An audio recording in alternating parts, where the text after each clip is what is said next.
राधे राधे। कैसे हैं आप सब। तो आज हम बना रहे हैं बिल्कुल परफेक्ट होटल जैसे तंदूर वाले नान घर पर, वो भी बिना तंदूर के। इस नान को देखकर आपको लग रहा है कि हमने इसे बिना तंदूर के बनाया है। और नान भी हम ऐसे तरीके से बनाएंगे कि एक एक नान आपको नहीं बनाना पड़ेगा, एक बार में बहुत सारा नान आप बनाकर तैयार कर लेंगे। और उसी के साथ हम बनाएंगे पनीर की एकदम सिंपल और टेस्टी वाली सब्जी, जिसमें हमने बहुत कम चीजों का इस्तेमाल किया है और इन दोनों का कॉम्बिनेशन भी एकदम परफेक्ट रहता है। आप गेस्ट के आने पर बनाएं, कोई फेस्टिवल में बना सकते हैं इसे। तो सबसे पहले नान के लिए हम आटा लगा के तैयार करेंगे। उसके लिए मैंने यहाँ 4 चम्मच दही लिया है और उसमें हम 1 पैकेट इनो का डाल देंगे। टेस्ट के अकॉर्डिंग नमक डालेंगे और 1 चम्मच हम इसमें चीनी डालेंगे और सिर्फ 2 चम्मच मैंने यहाँ रिफाइंड तेल का इस्तेमाल किया है। इन सारी चीजों को हम हल्के हाथों से मिक्स कर लेंगे। बहुत ज्यादा देर तक मिक्स नहीं करना है, बस थोड़ा सा मिक्स करना है ताकि ये सारी चीजें आपस में अच्छे से मिल जाएं। उसके बाद हम इसमें डालेंगे मैदा। तो मैंने यहाँ 2 कटोरी मैदा का इस्तेमाल किया है। वजन में अगर आप देखेंगे तो 250 ग्राम मैदा है। आपको कितना नान बनाना है उसके हिसाब से आप मैदा को कम या ज्यादा कर लें।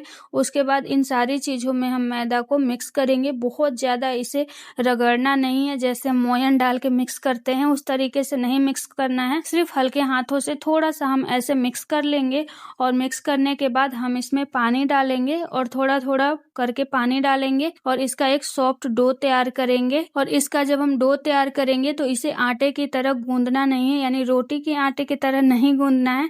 बस सारा आटा हमें इकट्ठा कर लेना है और जब सारा आटा इकट्ठा हो जाए हम इस तरीके से लगभग इसे 4 से 5 मिनट के लिए मसल लेंगे ताकि ये थोड़ा स्टिकी सा हो जाए। तो देखिए हमें इस तरीके से मसलना है, इसलिए आप आटा भी थोड़े से बड़े बर्तन में ही लगाएं ताकि हम अच्छे से इसे मसल सकें। तो हम इसी तरीके से इसे 4 से 5 मिनट के लिए मसल लेंगे। आटे को अच्छे से मसलने के बाद इसके ऊपर थोड़ा सा रिफाइंड ऑयल डालेंगे और ऑयल डालकर चारों तरफ हम अच्छे से इसके ऊपर लगा देंगे ताकि हमारा जो आटा है वो सूखे ना। उसके बाद इकट्ठा करेंगे और इसे ढक करके 1 घंटे के लिए हम रेस्ट पर रखेंगे। आटा रेस्ट कर रहा है तब तक हम सब्जी बना लेंगे। तो सबसे पहले गैस ऑन करके मैंने एक कढ़ाई रखा है और इस कढ़ाई में हम डालेंगे तेल। तो अभी मैं रिफाइंड तेल डाल रही हूँ और थोड़ा सा ज्यादा ही डाल रही हूँ क्योंकि हमें प्याज भून करके निकालना है इसमें। तो जब तेल अच्छे से गर्म हो जाए हम इसमें डालेंगे प्याज। तो मैंने यहाँ 4 मीडियम साइज का प्याज लिया है, उसे मैंने ऐसे लंबा स्लाइस में काटा हुआ है। सारा प्याज हम तेल में डाल देंगे और डाल करके इस प्याज को हमें ब्राउन होने तक भूनना है। थोड़ी थोड़ी देर पर चलाते रहेंगे और चलाते हुए ब्राउन कलर आने तक भून लेंगे। तो यहाँ मैंने प्याज को भून लिया है और आप देख सकते हैं कि इतना ब्राउन होना चाहिए प्याज। तो जब इस तरीके से प्याज ब्राउन हो जाए तो इस प्याज को हम एक टिश्यू पेपर पर निकालेंगे ताकि ये प्याज ज्यादा ऑयली ना हो। और मैंने यहाँ पहले वाला सारा तेल निकाल दिया है और अब हम डालेंगे इसमें सरसों का तेल। और जब तेल गर्म हो जाए हम इसमें डाल देंगे 8 से 10 काजू और काजू को लगातार चलाते हुए हल्का सा ब्राउन कलर आने तक भून लेंगे। काजू डालना टोटली ऑप्शनल है, लेकिन अगर आप काजू डालते हैं तो सब्जी जो है एकदम रिच और क्रीमी बनेगा क्योंकि हम इसमें क्रीम वगैरह किसी चीज का इस्तेमाल नहीं कर रहे हैं। तो जब काजू अच्छे से भुन जाए हम इसे तेल से बाहर निकाल लेंगे। काजू निकालने के बाद इसी तेल में हम पनीर डालेंगे और पनीर को उलटते पलटते हुए चारों तरफ से हम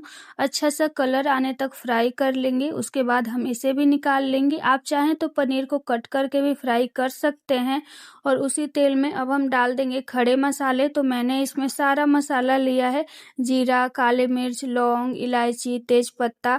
और जब ये सारे मसाले भुन जाए हम इसमें डाल देंगे 4 मीडियम साइज का बारीक कटा हुआ प्याज। और प्याज डालकर मीडियम फ्लेम पर हमें थोड़ी थोड़ी देर पर चलाते हुए अच्छा सा कलर आने तक भून लेना है। प्याज भून रहा है तब तक हम कुछ आगे का तैयारी कर लेंगे। तो यहाँ जो हमने पनीर को फ्राई किया था उसे कट कर लेंगे। तो पनीर के पीसेस आप अपने हिसाब से थोड़े से छोटे या बड़े कट करके तैयार कर लें। तो मैंने यहाँ सारा पनीर कट करके तैयार कर लिया है। और अब हम लेंगे एक मिक्सर का जार और उस जार में हम प्याज डाल देंगे, जिस प्याज को अभी अभी हमने भूना है। और साथ ही में भुना हुआ काजू भी डाल देंगे और थोड़ा सा पानी डालेंगे और पानी डालकर बिल्कुल फाइन पेस्ट बना के तैयार कर लेना है हमें इस तरीके का। और इधर देखिए हमारा प्याज भी गोल्डन कलर का हो गया है, ये अच्छे से भुन गया है। तो अब हम इसमें डालेंगे अदरक और लहसुन का पेस्ट। 2 चम्मच अदरक लहसुन का पेस्ट हम इसमें डाल देंगे और डाल करके इसे हमें अच्छे से भून लेना है मीडियम फ्लेम पर लगातार चलाते हुए जब तक कि ताकि अदरक और लहसुन का कच्चापन खत्म नहीं हो जाता है। इसे भूनने के बाद हम इसमें डाल देंगे आधा छोटा चम्मच हल्दी पाउडर और आधा चम्मच काश्मीरी लाल मिर्ची पाउडर। इससे सब्जी बहुत ज्यादा तीखा नहीं होगा और कलर भी अच्छा आएगा। तो इसी समय हमें हल्दी और मिर्ची पाउडर डालना है ताकि सब्जी का कलर एकदम अच्छा सा आए। अगर आप बाद में डालेंगे मिर्ची पाउडर तो सब्जी का कलर अच्छा नहीं आएगा। और बिल्कुल लो फ्लेम पर लगभग हम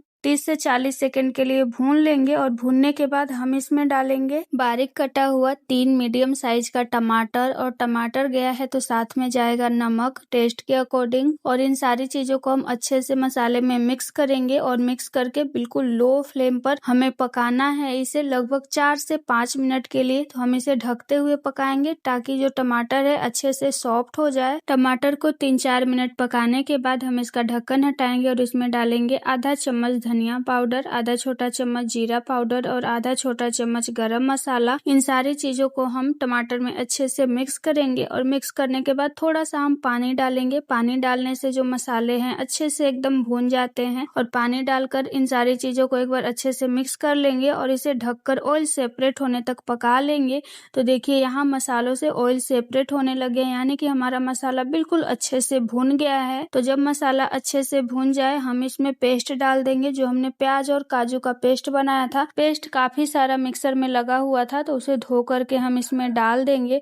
और डाल करके इन सारी चीजों को हमें अच्छे से मिक्स करना है और मिक्स करके 3 से 4 मिनट के लिए पका लेना है। वैसे पहले के सारे मसाले भुने हुए हैं और जो अभी हमने पेस्ट डाला है काजू और प्याज का, तो ये भी दोनों चीजें पहले से भुनी हुई हैं, तो बहुत ज्यादा भुनने का जरूरत नहीं है। फिर भी हम इसे 3 से 4 मिनट के लिए पका लेंगे। इसे अच्छे से भुनने के बाद जो हमने पनीर को भून के और काट के रखा था वो सारा पनीर हम डाल देंगे। और इसी के साथ हम डालेंगे भुनी हुई कसूरी मेथी जिसको हम थोड़ा सा क्रश करके डालेंगे। और इन सारी चीजों को हम अच्छे से मिक्स करेंगे। और मिक्स करने के बाद हम इसमें थोड़ा सा पानी डालेंगे। मुझे बहुत ज्यादा ग्रेवी वाली सब्जी नहीं चाहिए इसीलिए मैं थोड़ा सा डाल रही हूँ। आपको सब्जी में जितना ग्रेवी चाहिए उसके हिसाब से आप पानी को कम या ज्यादा डाल लें। वैसे ये सब्जी बहुत ज्यादा ग्रेवी वाली अच्छी नहीं लगती है। और इसे ढक करके 5 मिनट के लिए बिल्कुल लो फ्लेम पर पका ले। और उसके बाद सबसे लास्ट में हम इसमें डाल देंगे बारीक कटा हुआ हरा धनिया। तो ये हमारी सिंपल और स्वादिष्ट सब्जी बन करके तैयार है।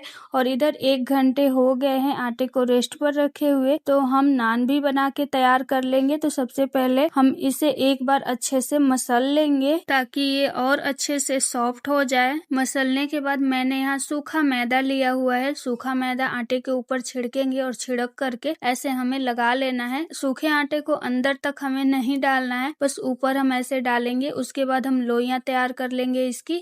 तो जैसे हम रोटी बनाते हैं उससे बस थोड़ी सी ही बड़ी लेनी है। इस डो से जितना लोई तैयार हो पाए उतना लोई हम एक ही बार बना के पहले तैयार कर लेंगे। तो यहाँ मैंने सारी लोइयां बना करके तैयार कर ली हैं। और अब हम गैस ऑन करके एक कुकर रखेंगे। तो घर में जो सबसे बड़ा कुकर हो वही आप रखें ताकि हम ज्यादा से ज्यादा नान बना के एक ही बार में तैयार कर ले। और अब हम एक एक लोई उठाएंगे और इसे बेल लेंगे। तो बहुत ज्यादा बड़ा बड़ा नहीं बेलना है क्योंकि हम तवे पर नहीं कुकर में बना रहे हैं। अगर हम तवे पर बनाते हैं तो जितना मन हो उतना बना ले बड़ा, लेकिन तवे पर क्या होता है कि एक एक हमें बनाना पड़ता है। और इस तरीके से आप बनाएंगे तो आपके घर कितने भी गेस्ट आए हो आप बहुत फटाफट नान बना के तैयार कर लेंगे। एक बार में 4, 5, 6 जितना बड़ा कुकर हो उतना नान बन के तैयार हो जाता है। तो इसे हम बेल लेंगे और बेलने के बाद हम इसके ऊपर लगाएंगे बारीक कटा हुआ हरा धनिया और कलौंजी। इन दोनों चीजों को लगाने के बाद हम 1 से 2 बार बेलन चला देंगे ताकि दोनों चीजें ये चिपक जाएं अच्छे से। उसके बाद हम इसे दूसरे प्लेट में रखेंगे और इसी तरीके से 4 से 5 नान हम बना करके तैयार कर लेंगे। तो यहाँ मैंने 4 नान बेल करके तैयार कर लिया है। तो इसे बनाने के लिए हम लेंगे एक छन्नी जिससे हम चाय छानते हैं, ये तो सबके घर में अवेलेबल होता है। उसके बाद हम लेंगे एक कॉटन का कपड़ा और कपड़े को इस तरीके से हमें अंदर डालकर मोड़ देना है। देखिए इसी तरीके से हमें करना है। उसके बाद हम एक नान उठाएंगे और छन्नी के ऊपर रखेंगे पीछे साइड से। और पीछे साइड हमें पानी लगाना है। तो मैं ब्रश से लगा रही हूँ, आप हाथों से भी लगा सकते हैं, लेकिन पानी को हमें अच्छे से लगाना है तभी ये कुकर में अच्छे से चिपक पाएगा। अगर आप पानी नहीं लगाएंगे अच्छे से तो ये तुरंत ही निकल जाएगा। तो हम इस पर पानी लगा लेंगे। तो ये तैयार है। और अब हम क्या करेंगे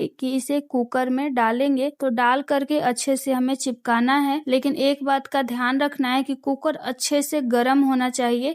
जब हम इसमें चिपकाएं तो छन से आवाज आनी चाहिए, इतना ज़्यादा गर्म होना चाहिए। तो इसी तरीके से हम पानी लगाएंगे इसके ऊपर और कुकर में चिपकाते जाएंगे। तो एक के बाद एक मैंने यहाँ 4 लगाया है। अभी जगह खाली था कुकर में, लेकिन मैंने 4 ही नान तैयार किया था तो 4 ही लगाया। इसमें अभी एक और नान लग सकता था। और सारा नान डालने के बाद हम क्या करेंगे कि इसे ढक देंगे और ढक करके मीडियम फ्लेम पर 2 से 3 मिनट के लिए इसे पकने देंगे। फ्लेम हाई नहीं करना है, मीडियम ही रखें। मीडियम फ्लेम पर 3 मिनट के लिए हम ऐसे ही छोड़ देंगे और हमें ढक्कन का रबड़ और सीटी दोनों ही चीजें निकाल देनी है। उसके बाद हम इसका ढक्कन हटाएंगे और जब इस तरीके से थोड़ा थोड़ा फूला हुआ दिखने लगे तो हम इसे पलट देंगे और पलट करके इधर से भी लगभग 2 मिनट के लिए हम इसे सिकने देंगे। और 2 मिनट बाद हम क्या करेंगे कि कुकर उठाएंगे और हाथों से थोड़ा सा ऐसे चारों तरफ घुमा लेंगे ताकि ये जिधर का ना सिका हो उधर का अच्छे से सिक जाए। तो इधर लगभग हम 1 मिनट के लिए इस तरीके से घुमाते हुए सेक लेंगे। तो मैंने इसे चारों तरफ से बिल्कुल अच्छे से सेक लिया है, हल्का सा कलर आने तक। और आप देख सकते हैं कि कितना बढ़िया नान सिका हुआ है, इस पे एकदम बढ़िया सा कलर आ गया है। तो अब हम क्या करेंगे कि इसे निकालेंगे। तो हमें चाकू से निकालना होता है क्योंकि ये थोड़ा सा चिपका होता है।